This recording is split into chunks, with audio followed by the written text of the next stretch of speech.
Ассаламу алейкум. Эл журт. Чоң Ашу, Үскөл областы Аксу району.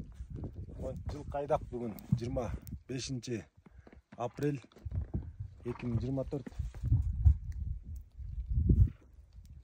Ашуга жетип калдык. Кече чыкканбыз. Жолду ар кандай болот да малайдакта мотай.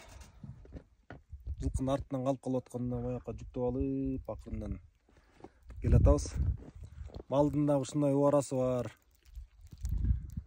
Жаз күз туут болот, кайра айдак болот. Ушу мал менен анан кыргыз элинин кереметтүү жаратылышына такаласың да карачы. Көз чарчабайт да. Ошондой.